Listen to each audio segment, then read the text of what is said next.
We anticipate in the next 10 to 12 years approximately 8 to 6 million Hispanics coming into the United States and 41 million Asians. You have been the majority minority for 400 years in this country. You have been the number 2 population for 400 years. You're going to get kicked out of being number 2. You're going to go down and become number 4. Now, common sense, even a third grade education will tell you, if you didn't get anything when you were number 2,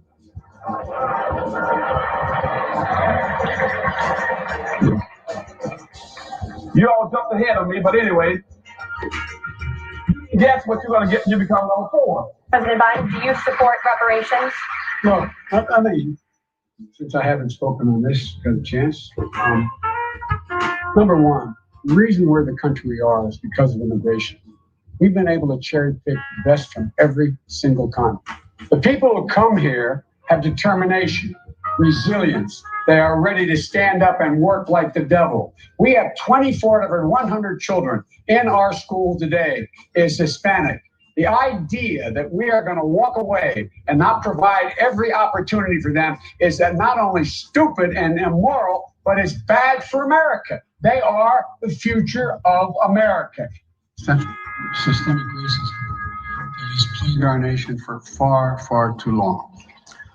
I said that over the course of the past year that the blinders have been taken off the nation, the American people. But what many Americans didn't see or had simply refused to see couldn't be ignored any longer. Those 8 minutes and 46 seconds that took George Floyd's life opened the eyes of millions of Americans and millions of people around the world. It was the knee on the neck of justice, and it wouldn't be forgotten. And it's not white Americans' fault, but just a fact.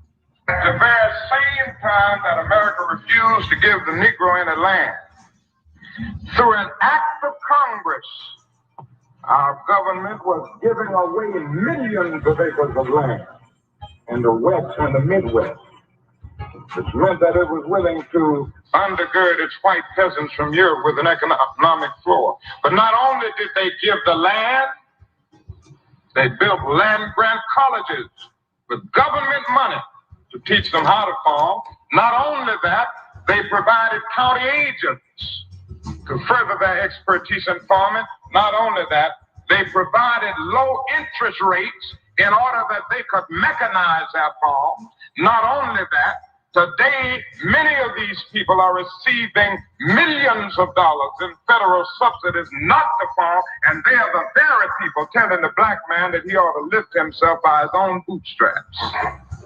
Now, this is what we are faced with, and this is the reality. Now, when we come to Washington, in this campaign, we are coming to get our check.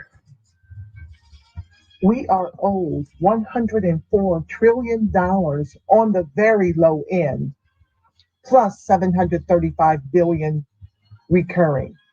This number does not include the cost of about 50 Black Wall Streets that were decimated, nor compound interest from 2017 when Sean D. Rochester's book, The Black Tax, was published, nor the cost of Black life, nor the cost of living increases, nor the war on drugs, nor the current day pandemic. The number I'm working with is for slavery, Jim Crow, and accrued ongoing systemic racism, oppression, and disadvantage in the country our ancestors built with their lives. If you believe in this number as I do and would like to join me in the fight for reparations, please email me at therepperspect@gmail.com. The Repperspect, TAG, I'm putting it in the chat. The Repperspect@gmail.com. That's where you email me if you want to get into the fight for reparations in the trillions over multi-generations. Email me, Gmail me at thereprespect@gmail.com. Good evening on the West Coast. Good evening in the mountain. Good evening in the central. Good evening on the East Coast. You know exactly who it is, family. Angela Nirvana, your hostess with the mostest on the Reparations Perspective, bringing you those ADOC's hot topics and making the case for reparations, making the case for weaponizing our vote and socializing our suffering. And today, this is your 6 p.m. Ida B. Wells 2.0 series, Anti-Black Racism. Yes, family. While Biden weaponizes what happened to George Floyd to give Asians protections, and the mainstream media follows suit, according to their script, which is to assist the government in ethnically cleansing us entirely off the face of the earth. That is the agenda and the plan. It will fail epically because we in the movement, the reparationist movement at large, which is comprised of many grassroots, are on our square, and we're continuing to expose all of the puckery going on between the mainstream media and the government. Yes, on both sides of the aisle. The Democrats and the Republicans are very complicit and tethering ADOCs, whose ancestors built all the wealth they eat from, to the bottom of this country as its anchors capitalism, because capitalism requires a bottom caste, and they decided long ago that ADOCs would be that. And so I am on my square exposing the puckery, keeping a spotlight on how First Amendment rights of domestic terrorists that have infiltrated the police force since 2006, a 10-year investigation by the FBI, since their First Amendment rights matter over our Black lives. I am keeping the spotlight on the anti-Black racism 400 plus year Holocaust that is being waged against American descendants of chattel slavery, whose ancestors built all the wealth all the groups eat from. I'm here to sound the alarm. Now, I'm being shadow banned. I've been disabled by Facebook. So please like, share, subscribe, turn on your notifications. And if you feel so compelled, please support me in my efforts to educate the masses and to advocate for ADOCs. The C is for chattel, American descendants of chattel slavery. Feel free to make yourselves at home, follow in, and feel comfortable chatting amongst yourselves until I can get back to read your comments if there are any at the end of this 1 hour segment. So let's jump right into it, family. Got a few articles I want to tell you the way I see it. Okay, as per usual, I'm reading from some of the most major headlines throughout the country. This one is The Atlantic, and it's dealing with a distinctly American problem, needs systematic investigation. You know, akin to the institutional systemic racism being levied at us every waking moment of our lives, being squeezed in all directions, on the bottom in every metric throughout the country. As immigrants are on the rise, that is, those that the government decides they can make white, akin to the way they made the Italians white, akin to the way they made the Irish white, the Jews white, you see. Now Asians are white, and now Hispanics are white. But everybody likes to use that the immigrants love that slippery slope, right? That people of color and that minority. They like to slip into that to get all the goodies, to get the bag, and then they slip into whiteness when it comes to oppressing ADOCs. Not all, there are some exceptions that don't participate, but far too many. Anywho, back to the text. This particular article is called A Distinctly American Problem Needs Systematic Investigation. Every police killing, like every plane crash, warrants careful review by a federal agency. In other words, every time these race soldiers annihilate one of us that is unarmed, this is the kind of situation where the feds need to not only step in, they need to take it over. But the feds know this has been going on since 2016 when the FBI reported that the domestic terrorists have infiltrated every police force throughout the country. They know full well who they hire, and they know what they're hiring them for, and that is to take Black life. On my earlier segment, I shared about how 9.5 million of ADOCs live in abject poverty. Okay? And so these are the people, our people, whom these race soldiers like to target. This country, the government has been complicit in killing and stealing the wealth that they enjoy from us as the descendants of the most heinous chattel slave labor known to the born world. Yes. So they're the ones that owe us in the trillions over multi-generations. And we're making strides and we're on our square and we're moving and shaking things up locally, state, county, and the feds. Yes, indeed. This is why they shadow ban me. This is why they disable my accounts. So I need your help spreading the word about this education that's over here, because I am a firm believer that the education is what helped me to get gainfully involved in the movement, and the education will help you to make an informed decision that you must get involved, because there is a whole agenda to make us a permanent bottom caste in the country our ancestors built with their lives, and to make us eat the cost of slavery. Okay?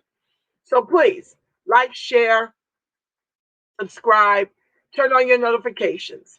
So aviation deaths once looked like an intractable problem, Then the federal government began probing every plane crash with an eye toward preventing future loss of life. Our skies got much safer as a result. A similar approach could reduce police killings. A federal agency should investigate every single killing and significant injury caused by American police officers who have long killed people at higher rates than cops in many other wealthy democracies. Yeah, they full court press since the Chauvin verdict.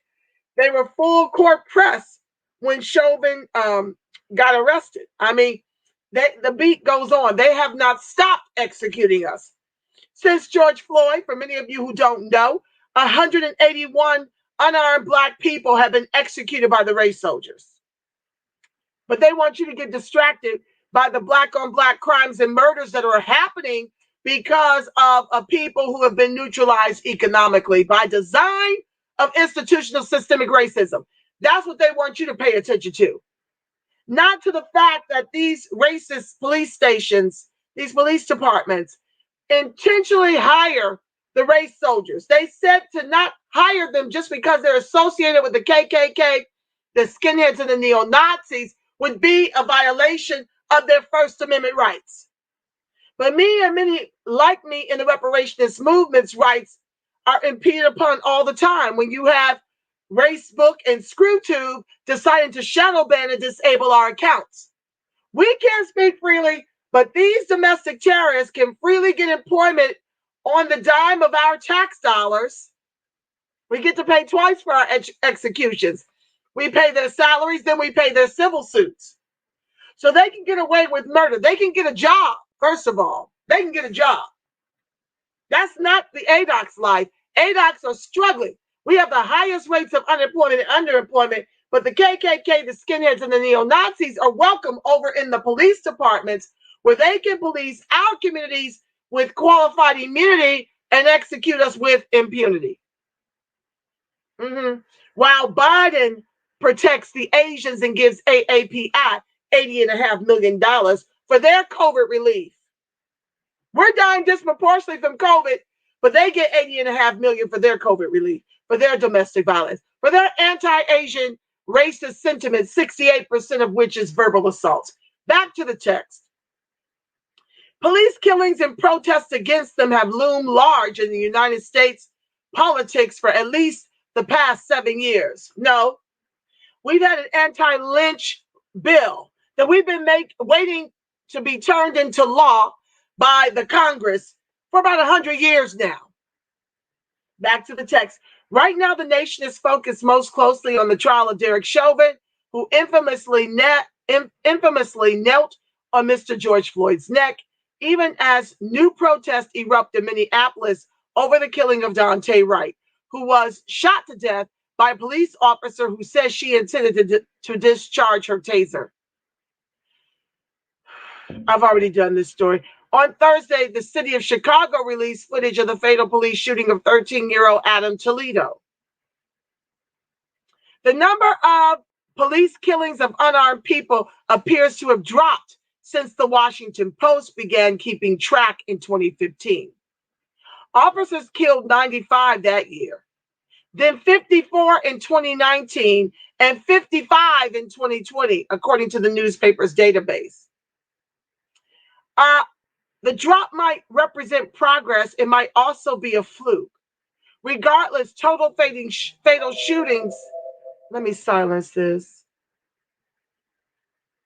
My apologies, family.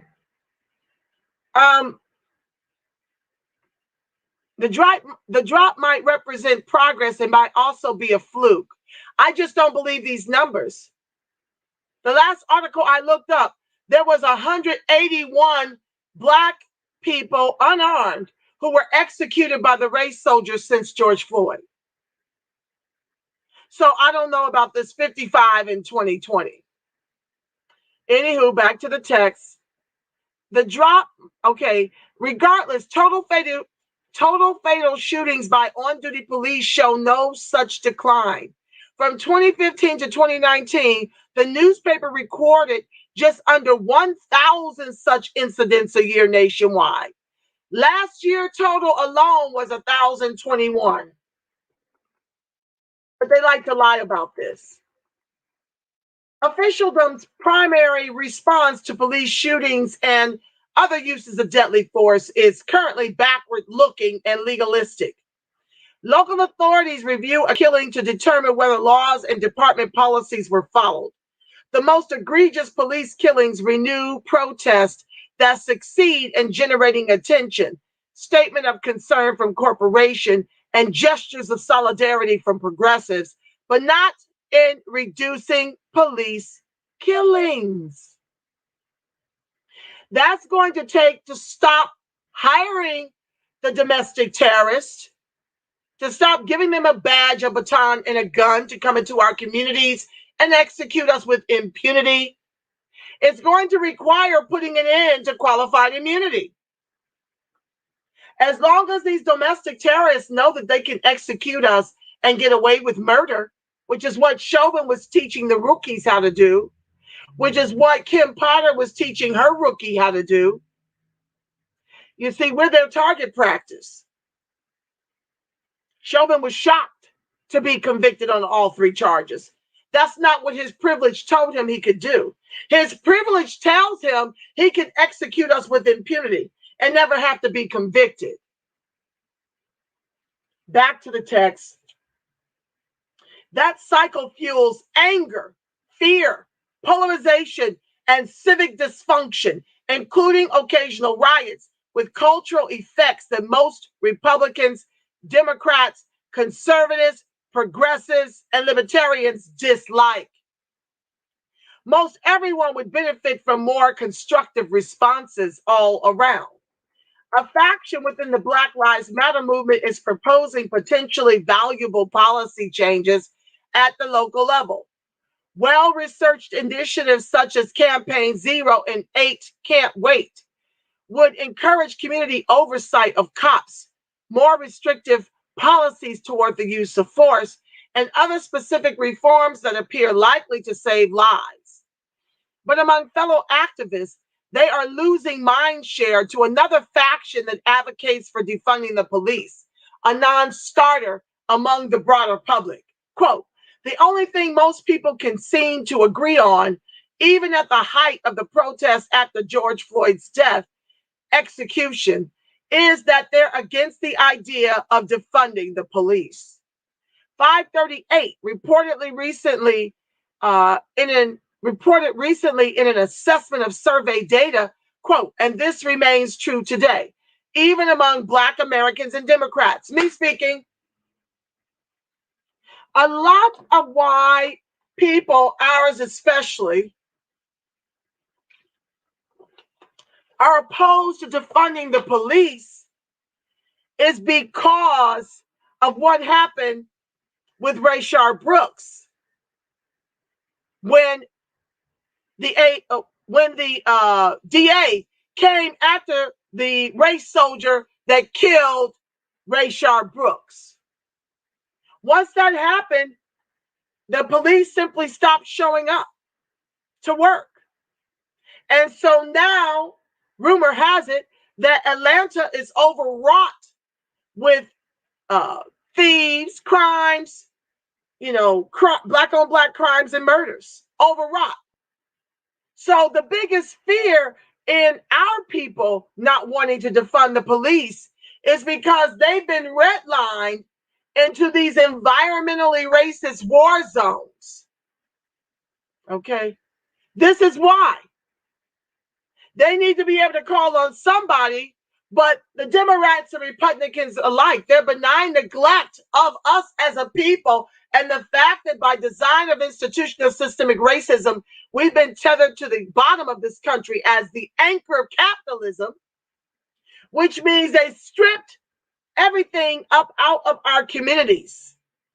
Education, jobs, black-owned businesses, black-owned homes. Now, all of that is by design of seeking to gentrify those communities. And since our people won't move willingly, those who are still able to hold on to their properties, given the high rates of unemployment, underemployment, and the skyrocketing rates of property taxes, because property values are continuing to soar, in light of the fact that we're unemployed and underemployed. So these people are living in the war zones in a day and era of defund the police, when they need the police the most because of what the government on every branch of government has done to neutralize ADOX economically. So that is the reason our people don't want to defund the police. White folks don't want them defunded because they want to make sure those domestic terrorists keep us under control and keep having a license to execute us with impunity.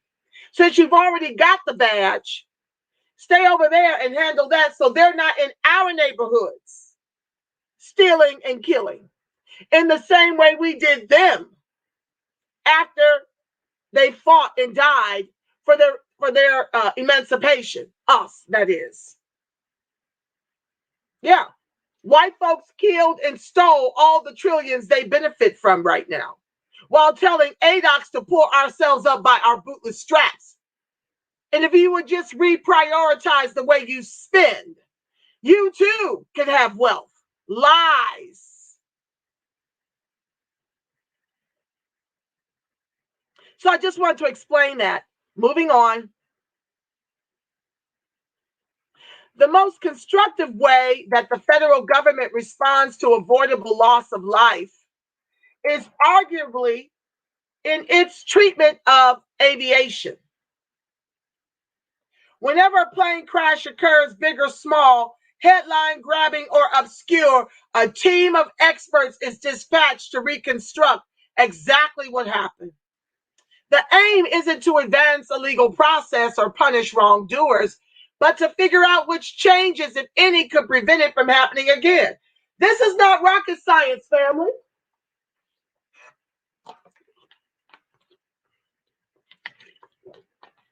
This is not rocket science. They know to end qualified immunity and hold these race soldiers accountable for the executions of unarmed Black people would make this problem go away. They know who they're hiring. So an executive order to stop hiring these Mickey Fickies and do the personality assessment test that they give us who want to work in corporate would weed this out. They know what to do and how to do it. They don't want to because the goal is to ethically cleanse ADOX off the face of the earth. Or at least get us down to the numbers of the Indians.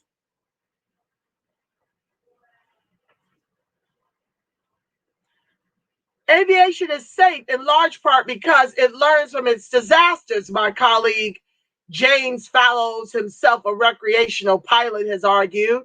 The NTSB's painstaking collection and evaluation of evidence after each accident could take months or even years, but the investigations yield insights that save lives. They're not interested in saving our lives.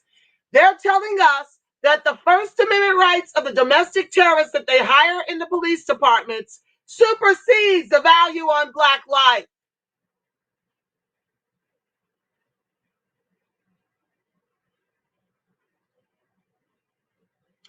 Quote, from the dawn of commercial aviation through the 1990s, Fallow writes 1,000 to 2,000 people would typically die each year in airline crashes.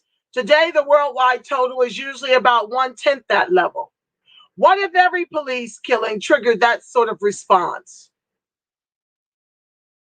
Focusing on only the immediate causer of a police killing and the narrow time frame that defines the officer's actions is inadequate, the University of Virginia law professor Barbara E. Armacost argued in the Ohio State Law Journal.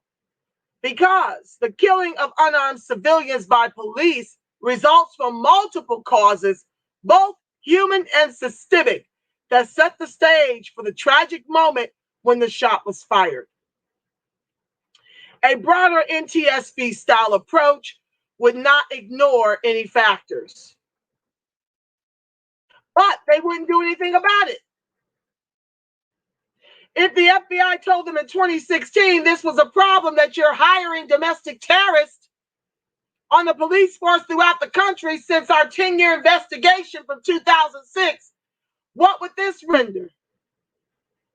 What did it render in the case of Michael Brown? Didn't they say it was nothing to see here? Kabama actually, promised the Mitrice Richardson family that she would put those race soldiers under investigation.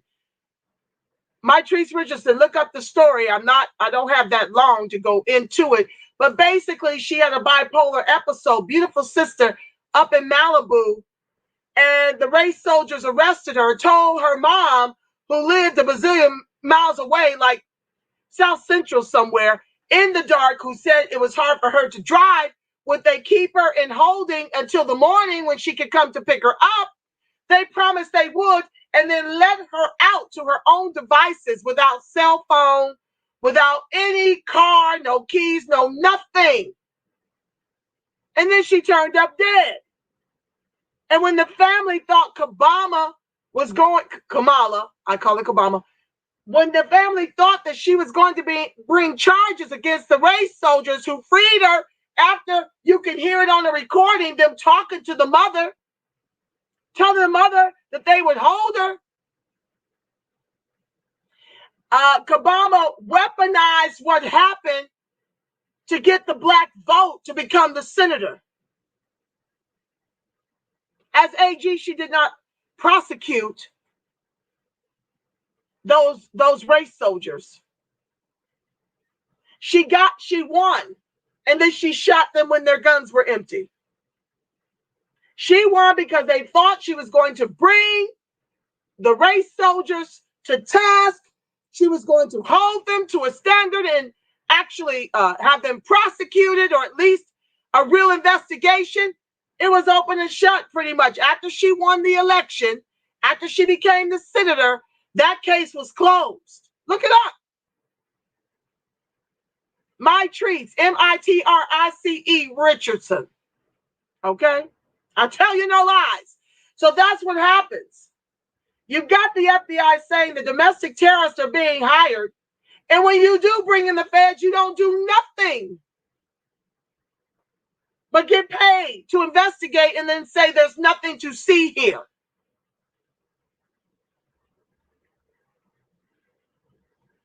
So this is a waste of time right here. Often system-level factors that contribute to unwanted outcomes are only apparent after aggregating across multiple incidents, each of which appear unique and idiosyncratic when viewed in isolation, he wrote. noting that each locality has a limited set of incidents from which to draw useful lessons, while aggregation of information can likely produce better insights.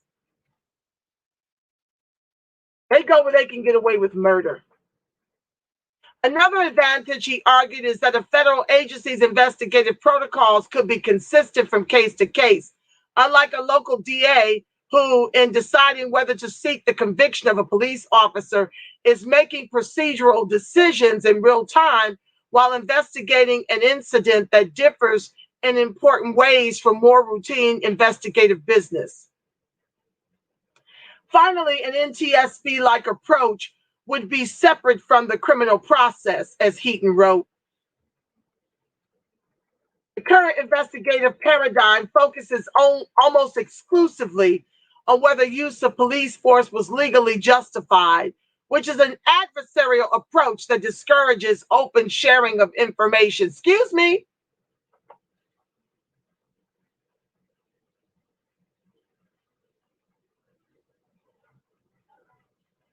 Is there any use of police force when it comes to white mass murderers that get taken alive and get taken to Burger King and get water and all this kind of stuff?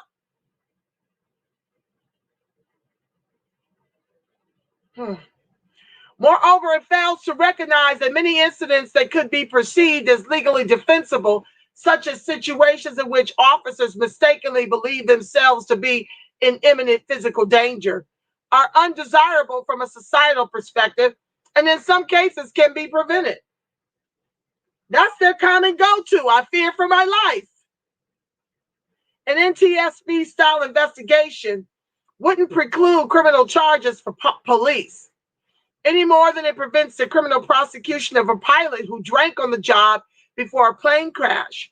But adding a neutral fact-finding agency separate from the legal process would produce transparent recommendations even when an officer was acquitted or a DA declined to file charges.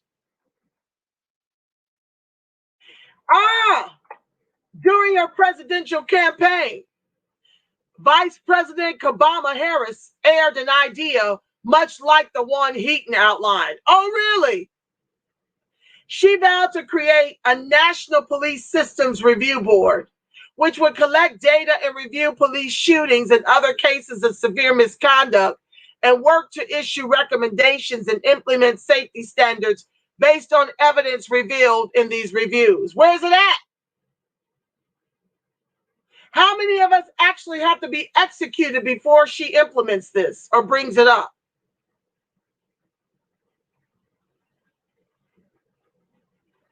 I don't know if that's coming. She's no longer Black. She identifies as Asian now. Some skeptics doubt that a proposal of this sort is politically viable. Others question whether it would overextend federal authority. Lori Robinson, a criminologist at George Mason University and co-chair of the Obama administration's task force on 21st century policing, told the Marshall Project that, quote, it would be unusual as opposed to NTSB's power over regulated interstate business to provide this kind of power over a very local function. To work the proposed federal agency would require power to compel cooperation in its fact-finding. Yeah, they love investigating their own executions of us.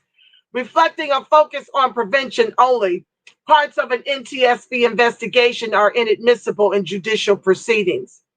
But even if states and localities retain all other control over policing policy, an NTSB-style agency could do good merely by gathering data, improving transparency, distilling insights and best practices, and keeping police brass, lawmakers, and the public informed.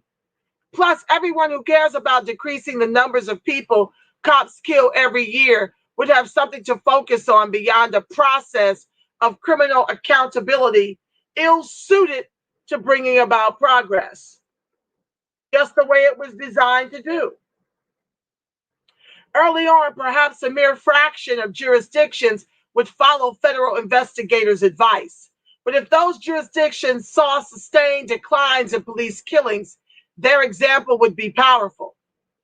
Current investigations of police killings are neither independent nor broad enough in scope to determine whether many shootings could have been avoided, nor are they oriented around using findings in individual cases to identify patterns that would save lives nationwide. Anytime you execute an unarmed person, the shooting is unwarranted. Problem solved. We must either change our approach or continue to allow preventable police killings, costing lives and undermining faith in the criminal justice system. And in NTSB for police killings could solve those problems.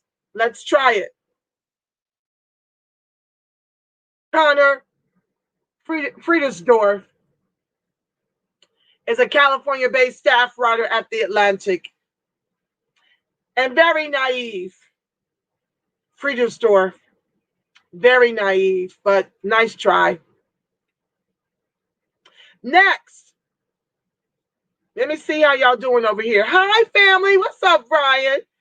Yes, darling. I'm going to come over here and read your comments. I'm going to leave a little time. My co-host, he shared a wonderful article with me. I was trying to bring it up. William Dickens is back. I love you, Black and Strong, family. Yes. It's your girl. It's your girl. Okay, I'm going to stop that one. I thought I stopped sharing that already. Okay, let's go to the next article. Let's talk about, oh my God, let's talk about how schools are offering grief support, okay, for white students after the Derek Chauvin conviction. White kids, not black kids. Schools are offering grief support for white students after Derek Chauvin conviction. This is news break.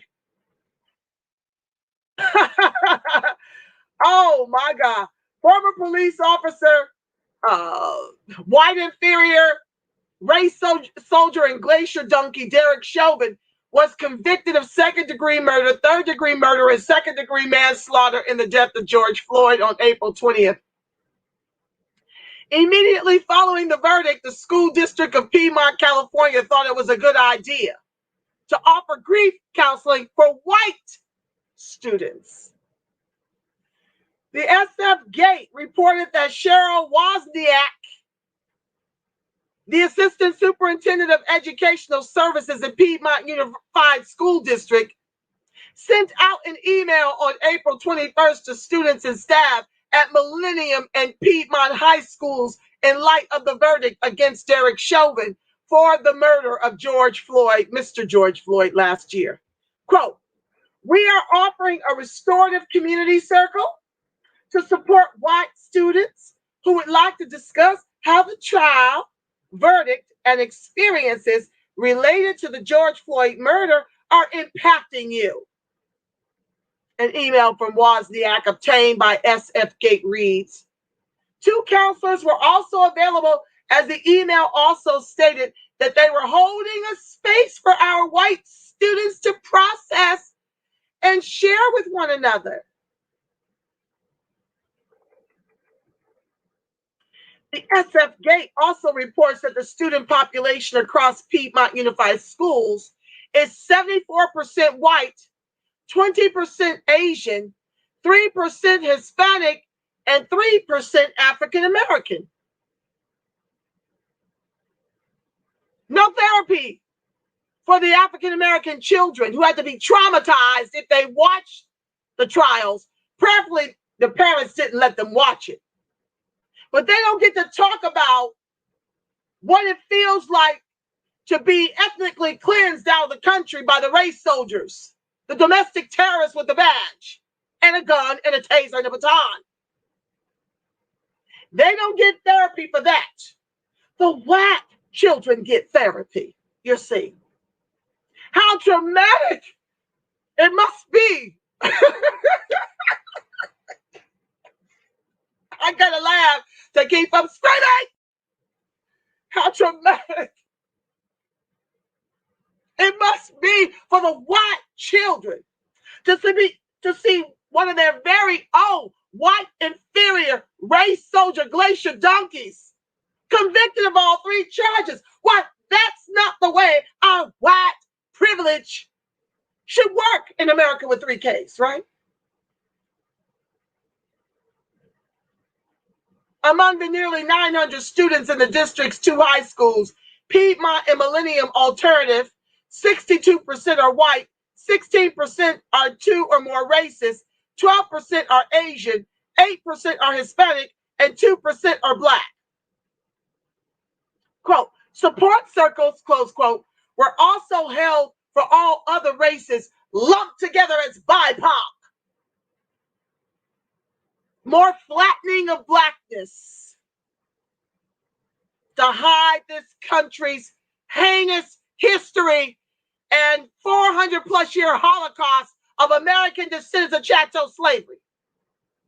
White children get their own therapy. Everybody else just be lumped together.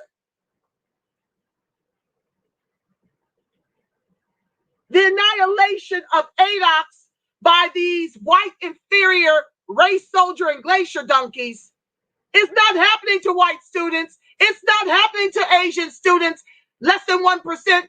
It's happening to some Hispanic students. But it's mostly happening to Black students, but we get to be lumped together. Students at the school raised concerns about the email, and students of color expressed they were feeling hurt and disrespected by the district's administration. Flattening of Blackness, students of color. Superintendent Randall Booker released a statement addressing the controversial offer, which was later rescinded. You think? A poor choice of words in the subject line of the invitation to white students led to the perception that white students needed the same kind of support as our BIPOC students, he said in a statement. Students of all racial backgrounds rightfully pushed back on that idea. We agree, and we want to affirm in the strongest terms that our commitment is to give all students a place to express their feelings and to learn how to engage in important issues. PUSD Board President Corey Smeagol also admitted that the message was in poor taste and issued an apology to the students. This is your Ida B. Wells 2.0 series presents anti-Black racism. Until they cut our checks in the trillions over multi-generations. I will be exposing the puckery since the Biden administration and the mainstream media are complicit in trying to hide the fact that there is ethnic cleansing of ADOX going on as we speak.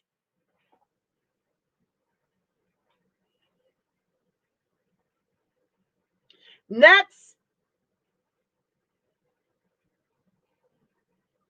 Oh, where's my other article? Lord have mercy. Why do my article?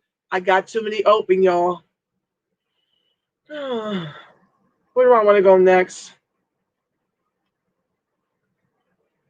Okay, let me see. 1 second, guys. I did want to bring up,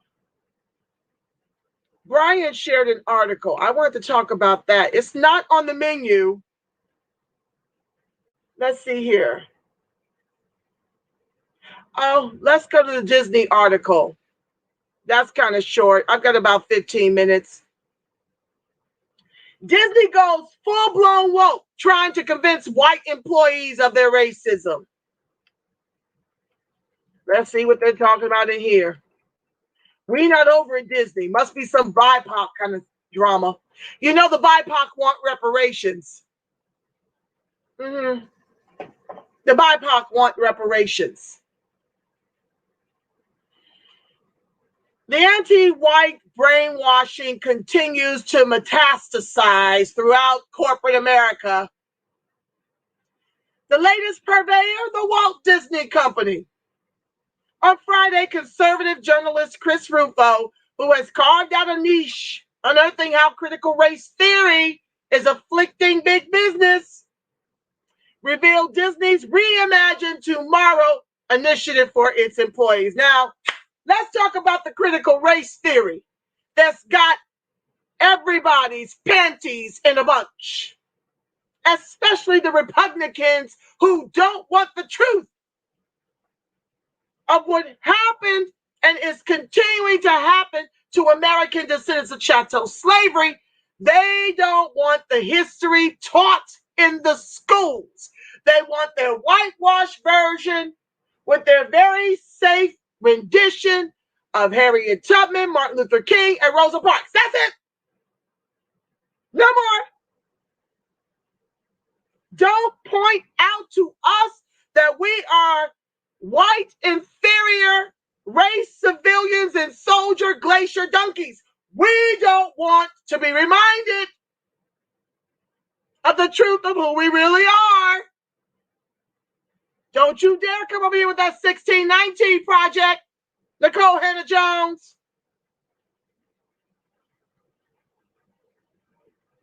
So that's what the critical race theory is. Literally teaching our history in all the classrooms throughout the country. They don't want that because it would wake too many people up to why the reparations is desperately needed. You can't tell the truth because then those ADOCs are going to get more support rally behind them. They want to keep their people to sleep and give them a few trinkets to continue to execute us with impunity.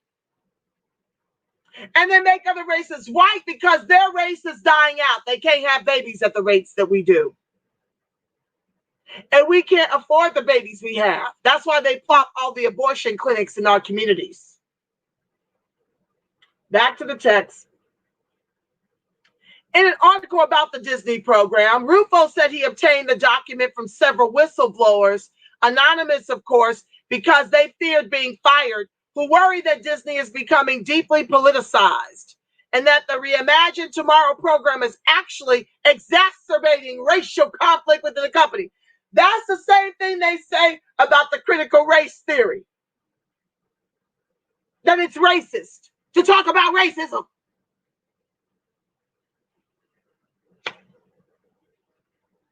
I guess if O'Biden and Obama and Uncle Tim can say America's not a racist country, surely they can say that talking about race is racist.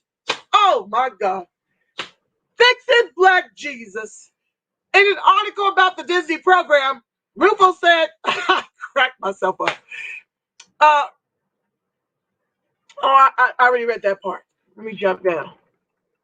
Rufo notes a diversity and inclusion program asserts that America was founded on systemic racism and encompasses training on that as well as white privilege, white fragility, white saviors, microaggressions, and anti-racism. But that's racist. Oh, Lord. Help your people. From that understanding, white employees or perhaps it's all non-Black employees. Absolutely, it's all non-Black employees. You don't think the Asians whom you made white and the Hispanics whom you made white don't do these very things? They don't behave with white privilege, white fragility, white savior, microaggressions, and anti-racism? Asians and Hispanics whom white folks made white to bolster their numbers to stay in power don't participate in any one of these things. White employees, or perhaps as all non-Black employees, must acknowledge that deepening your insight and knowledge is a critical first step. Understanding the magnitude and complexity of the current state and building empathy to authentically connect with your colleagues, the Disney anti-racism program says. Let's find out real quick, family. You know me, all about that data. How many Blacks are employed at Disney?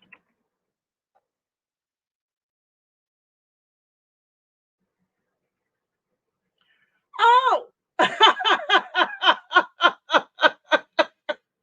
looky look. Disney employees create video featuring their stories of racial inequality.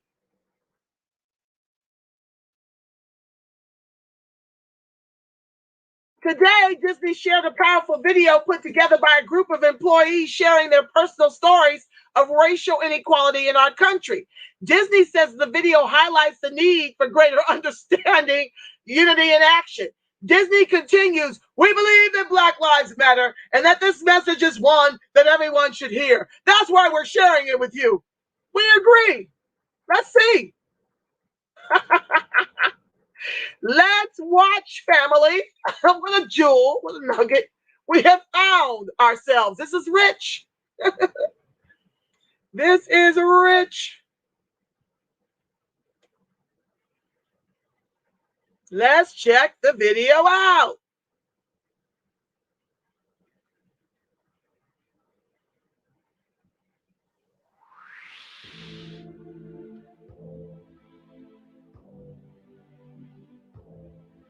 A friend and I were out riding bikes through our neighborhood when all of a sudden a police car just pulls up alongside of us. Two cops hop out, point their guns at us, and tell us to freeze. We were terrified. I remember he told me that he was no longer allowed to date me because I was Black. I was about 6 years old in the first grade, and I remember one of my white classmates coming up to me in school and saying, "Why do all you Black kids have such strange names?" They told me that they were not allowed to play with the N-word.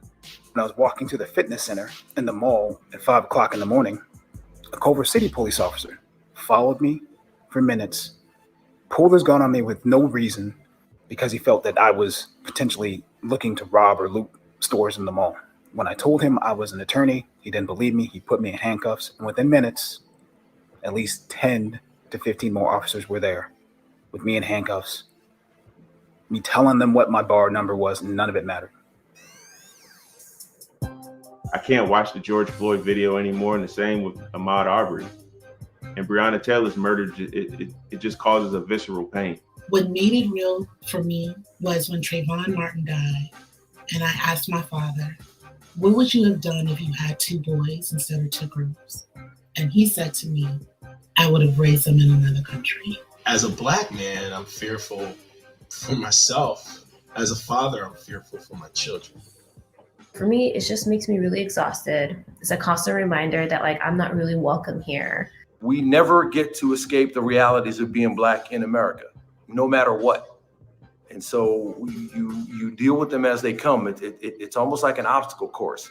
And what many don't know is that we leave the constant pain, the fear, the dread in our homes when we enter our workspaces and do our jobs. Having to show up for Zoom calls after you just read a terrible tragedy like a death of George Floyd, and then having to smile and be focused. It's such an emotional thing. It is so stressful. Racism is a legacy that we all inherited. And I am here to tell my colleagues that you have the permission. In fact, it's expected of you to fight it. To my colleagues, I'd just like to say, educate yourself on this issue, systemic racism, because it's not just police brutality. It manifests itself in all facets of life. Be empathetic, be human. So let's start there. Let's start with the humanity of it all and really seek to understand each other's experiences. I say the first step is having uncomfortable conversations, what we call brave conversations. When you hear concepts or phrases that you don't understand or that may bother you or cause you to feel resistant, Black Lives Matter, structural racism, white privilege, if you don't understand it or it bothers you, do some research. really dig into it with an open mind. Go have a conversation and sincerely ask one of us. And it is encouraging that we have platforms such as this to express ourselves and give people an idea of the fear that we have just being African American. And we as a global company can continue to lead the way in tearing down what I believe are harmful stereotypes and characteristics that have been seared into the conscience of the world. We want the same things anybody else wants. We want happiness. We want a good life. We want great relationships with our family and friends. We want hope for the future, for our kids. I would love to be able to just have the same life experience, the same opportunities as someone who does not have my skin color.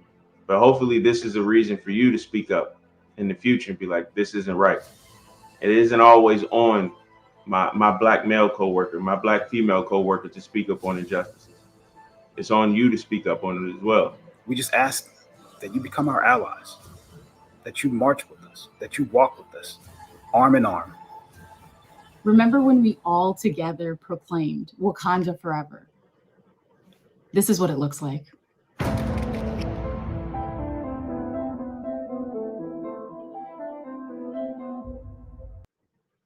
Well, Wakanda is made up. It's not real. So, I'm still interested in knowing how many of these people are actually Black. This is a 2015 Disney Citizenship Data Table. That's the earliest report of Blackness. I mean, like, I can't even, like, how many pages is, oh, it's only 4 pages. I'm trying to find the chart that tells me how many Black folks are hired there.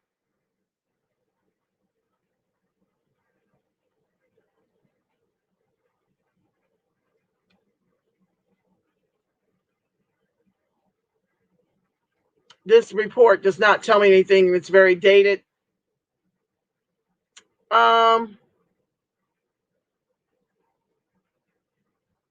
Let's just finish the article. I'm going to do a little research after the show. I'm going to finish the article and come read your comments. I'm sure you've got lots to say.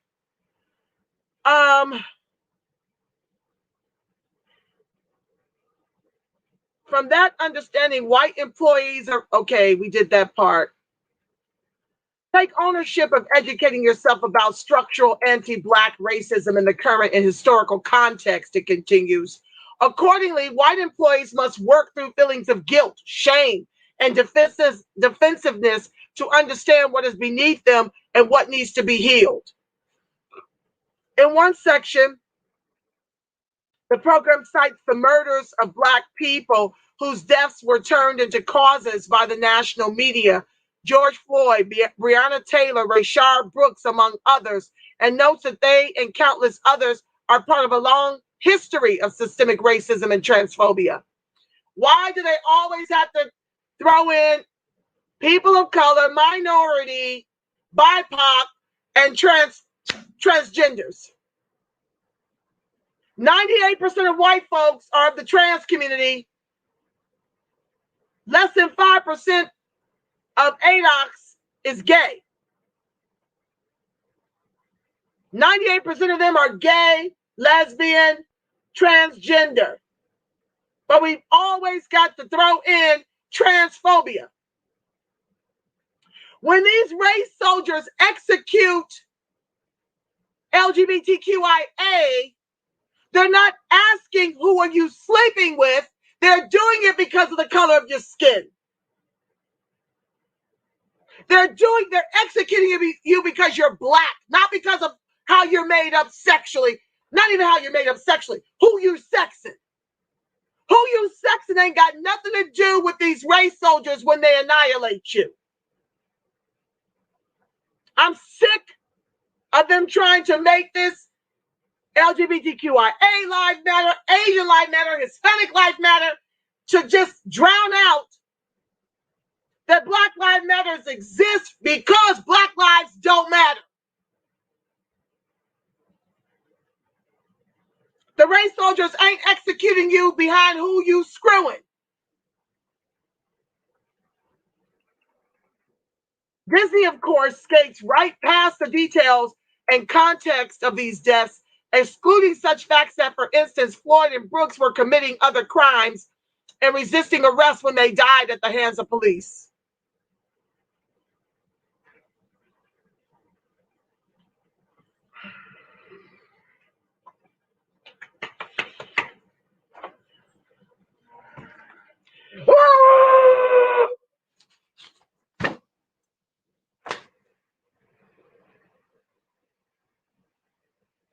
But to achieve greater awareness of America's past, staffers should opt for sources from Black authors, journalists, and organizations.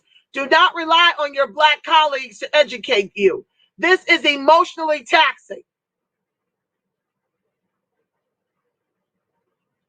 Workers are told to understand that just working alongside Black Americans does not mean they cannot harbor bias. They are encouraged to acknowledge and address the discomfort that should arise from examining their own access and advantage. They are also told not to debate or question their Black colleagues' lived experience, but instead must offer statements of validation.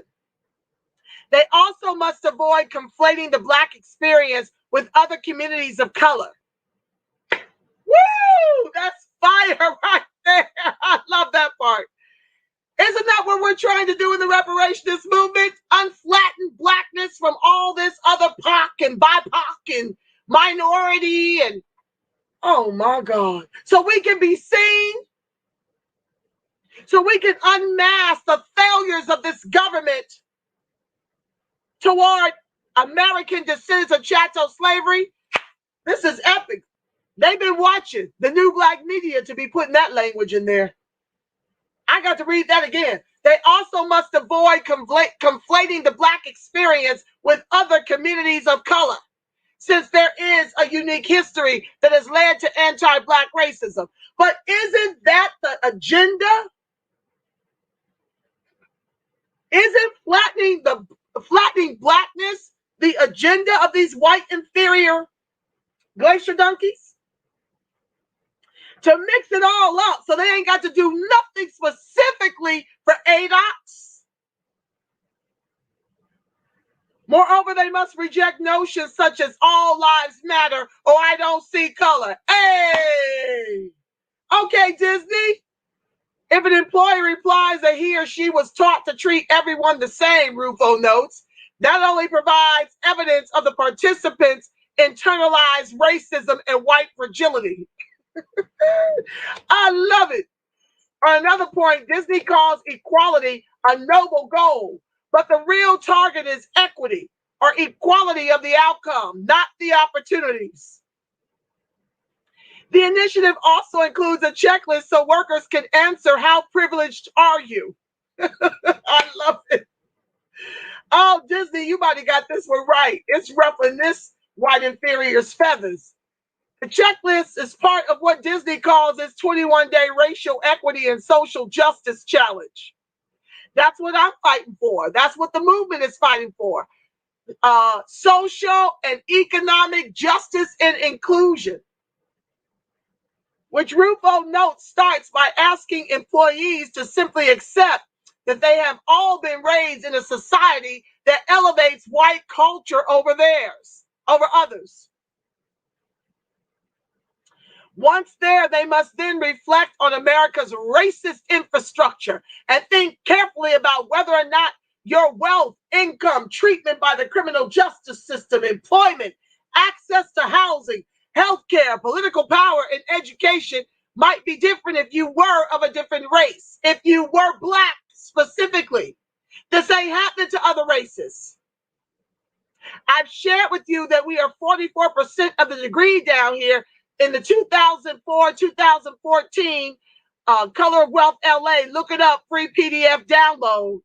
Our median income was at the time $53,500 to Hispanics 17% degreed and $50K.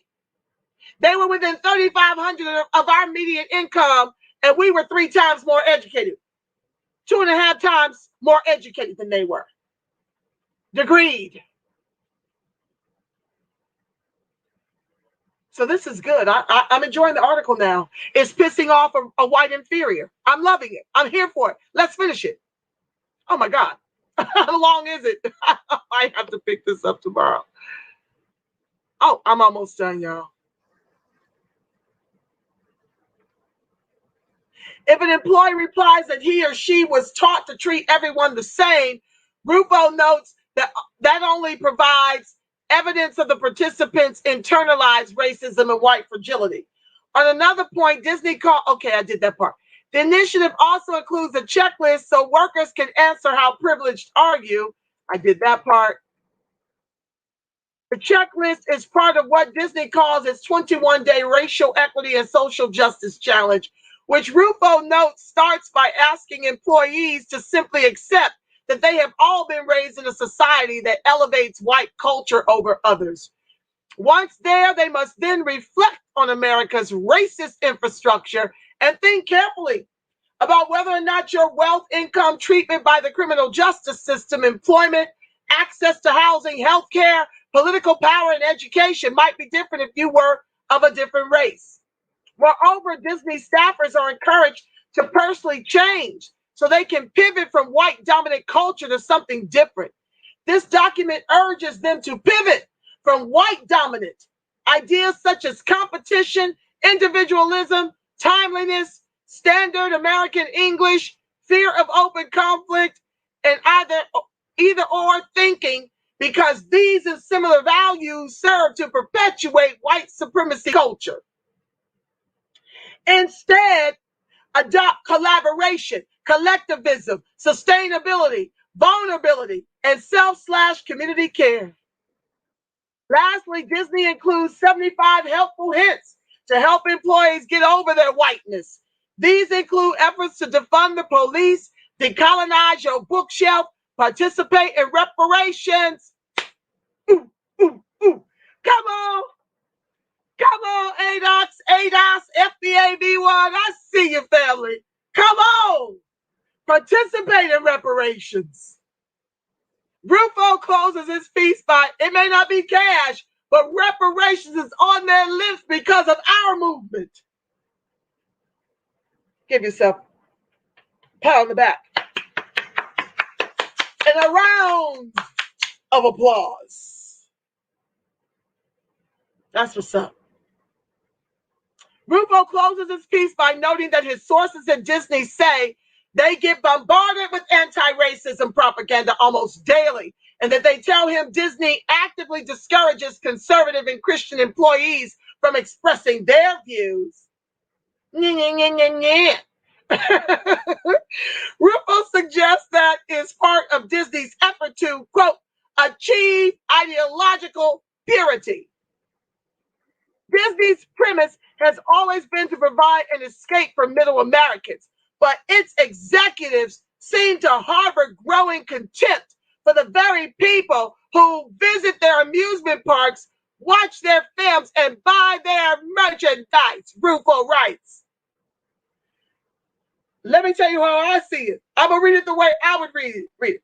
Disney's premise has always been to provide an escape for middle American white inferiors.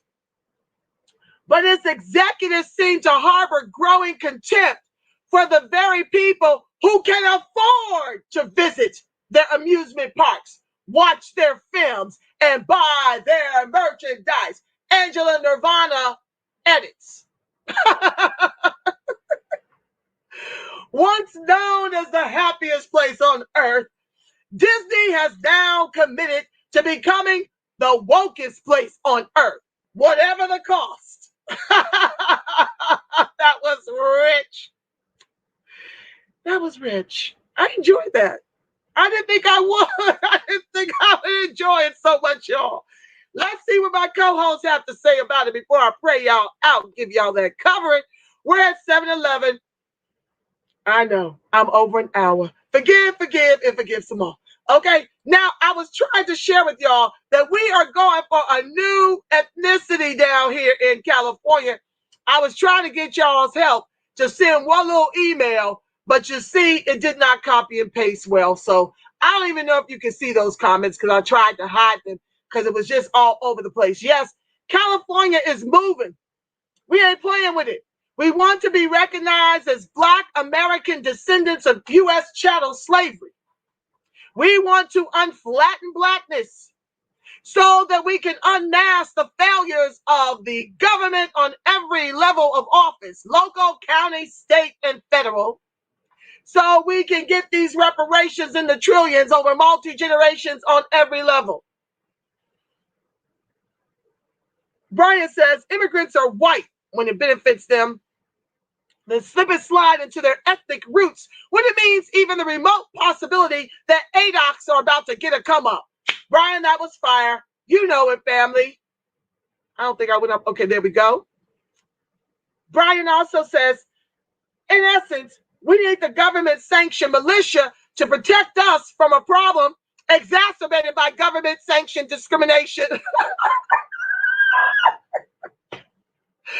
Brian, I gotta flash that. Brian C. Johnson, ladies and gentlemen, one of my, I swear he over here as much as I'm over here. Did you read this brilliance? That deserves another read. I know we out of time, but I love this one. In essence, we need the government-sanctioned militia to protect us from a problem exacerbated by government-sanctioned discrimination. Rich, he always knocks it out the park. A vicious cycle. What's up, Babe Rax? I see you, fam. Oh my God, I jumped too far. Babe Rax got some things to say. Brian says, they just arrested a white dude with a Confederate flag tattooed on the back on his head for using his colostomy bag as a weapon against police.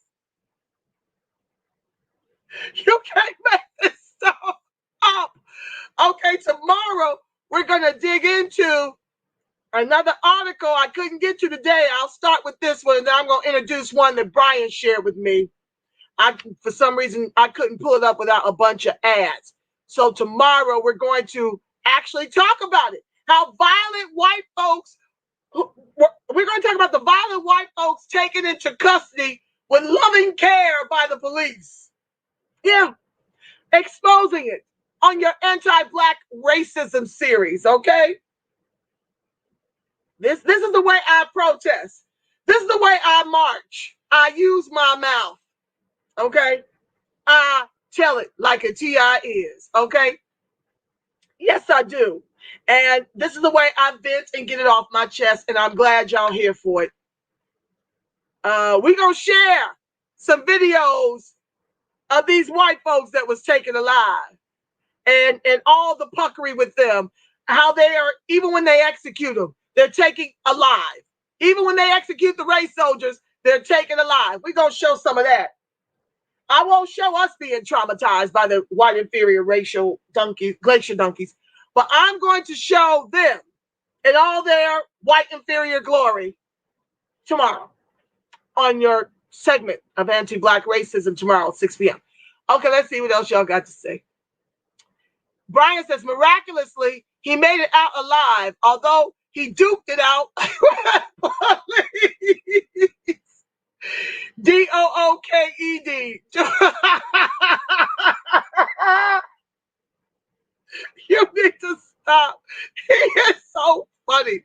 Oh my God. Brian says they had to make a support group for white folks to discuss how the court did their Uncle Chauvin dirty. They must always be the victims. Y'all have got to watch on Hulu Little Fires, starring Kerry Washington and Reese Witherspoon. You ain't ever lied. There is a scene in there where the brother is dating a white girl.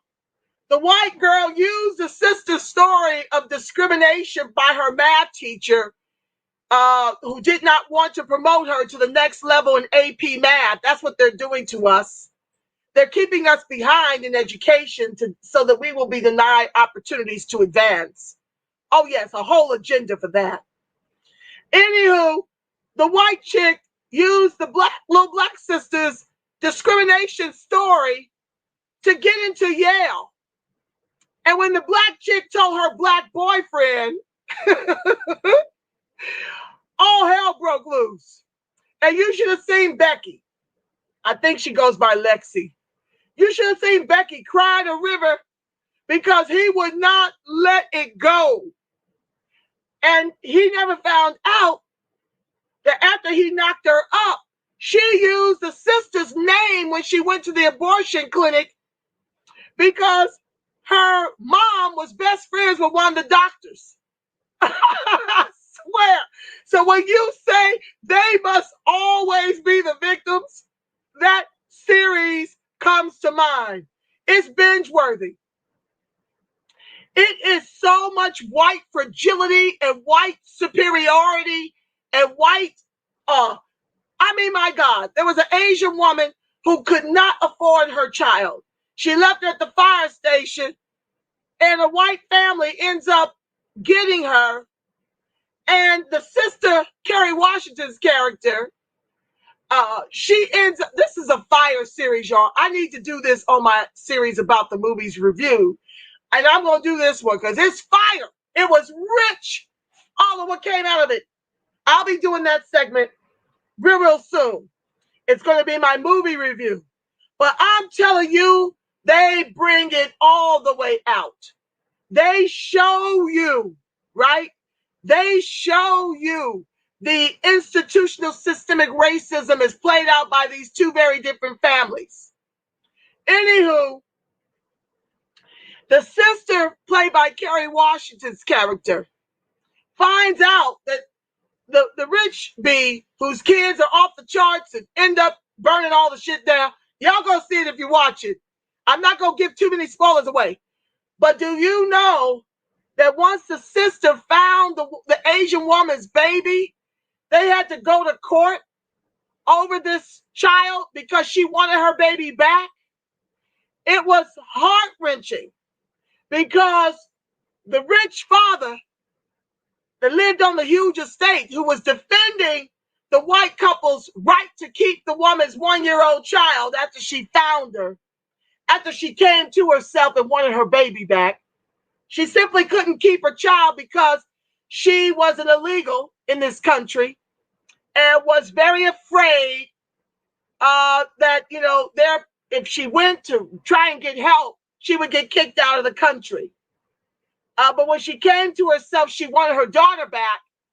And the white cat, the white hotshot lawyer, rich up the wazoo from all the wealth, his ancestors killed and stole from Adox, you see.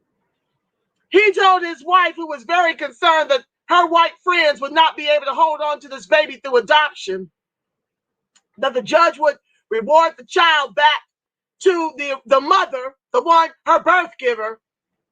He told her, and no greater truth had been spoken, you need to stop fretting over who's going to get custody of this child. The likes of poor people like her will never win. And this is why they've neutralized us economically. But when you said they must always be the victim, it reminds me of that scene when Lexi was like, oh my God, if you can't get over the fact that I weaponized her discrimination story to gain access to Yale, you must quit me. Just quit. Just quit, because I can't stand when you guilt me about the thing that I did that was wrong. I'm sorry. And you don't know my life and how hard it is on me, whose mother expects her to be perfect all the time. Okay. It is, I'm going to do a review. I won't give it away. Brian says some school districts are trying to rewrite slavery as having been a plantation system. That's why I put that C up in there. Chattel. Less than animals, worse than animals. Vape racks. It's faster and easier to have meetings at parks 100 to 300 people at a time. Don't be racist, not against Black people, but against white people. Yes, note the patterns and document. Darling, you have to have money to have power to be a racist, Mr. Babrax. I can never be a racist against my own people. I'm trying to wake my people up. I don't know what you're talking about. I wasn't talking about meeting at a park. Are you talking about the protest? I'm not really sure. Oh, Tanya Prince is my sister from another mister. How you doing, honey bun? Welcome. Oh, it's so good to see you. You found me. You must know that Facebook disabled me for doing exactly what I'm doing over here. So I've created a website. All of my videos will be archived over at thereprospect.com because ScrewTube might do the same thing. So when you stay ready, you ain't got to get ready. I'll go live here and upload those, okay, archives. I'll be using those archive videos to raise money for my voice, my advocacy, my educating the masses. So it'll be by subscription once it archives. The only way to see it is live here, and then it's going down and then coming up over at the Retrospect. So you better feast on the archives because they're about to disappear. Welcome to the live. Baybrack says, I don't like Black millennial Democrats. They all brainwash tools. Not all of them, love. Not all of them. I know some very conscientious millennials and Gen Zs. Don't dismiss them, educate them. That's what you do. Brian says, I had a customer, albeit clearly disturbed, call the police on me once because he didn't like my hair. Told me and my co-workers it was disgusting. Fortunately, they told him over the phone to leave. Amen. What's up, Amos Jones? Brian says, okay, Disney, that sounds more like it. Yes, Disney, yeah. Daniel Whitten, welcome back, my love. Disney Glacier Donkeys. Yes, that's a new, listen, I borrow from all the people in the new Black media, and some of it just strikes me super funny. I love the Glacier Donkey. Okay, that was funny. Brian, you are a hoot. Yes, he is a hoot. Black Magic, what's up? Oh, Black Magic agrees. It was a good series. It was a good series. 1 season, 8 episodes. You must watch Little Fires Everywhere because otherwise, when I do my movie review, there's going to be a lot of spoilers. Yes, you must watch it. And with that said, family, we're at 7:24. I want to thank you so much for tuning in to this episode of Ida B. Wells 2.0 series presents Anti-Black Racism, where I put the attention and the focus right on where it belongs. The Black lives that don't matter in this country with 3 Ks. And it's hard to do this, but it was harder on Ida B. Wells. Okay? So, listen, I have to live up to my nickname, Give It To Me by Travis Johnson. And if it matters to me, it must matter to you. I'm grateful to have you over here. I hope to see you back tomorrow at noon for your what? As the world of ADOX turns, your midday wake-up call. We got some business to finish on closing the racial wealth gap by taxing the rich in this country, the white folks. We got to finish that, and we may be able to get in one more. We'll see. Listen, it just rolls over to the next, okay? That's how we do it over here. I let y'all know what's on my mind, but I got to tell y'all how I see it. I can't just be over here reading news articles to you. I got to talk about it, get it off my chest. I hope it helps relieve your chest at the same time. And with that said, let me pray my prayer of protection and give y'all a covering because I love y'all Black and strong. That the light of God surrounds us, the love of God enfolds us, the power of God protects us, and the presence of God watches over us wherever ADOX and its allies are. God truly is, because why, family? You are the face of God. Yes, you are. You're the voice of God. You're the body temple of the Spirit of the living God. Okay? So until tomorrow noon, oh, I hope y'all come back. Y'all are some of the funnest co-hosts. Oh my God. Thank you for the laughs, Brian. You always make me laugh. I love you for that. Yes, y'all are some of the most fun co-hosts. I hope you come back tomorrow at noon. I don't know if I'm doing a 6 o'clock because my track star is running tomorrow. So I may not be able to do my anti-Black racism segment tomorrow, but I will definitely be back here on Thursday to talk about all the puckery. Yes, family, know this. I love you, Black. Yes, I do. I love you strong. Mwah. You make it a beautiful, God-inspired rest of your evening until tomorrow noon. Peace, family. Like, share, subscribe, turn on your notifications.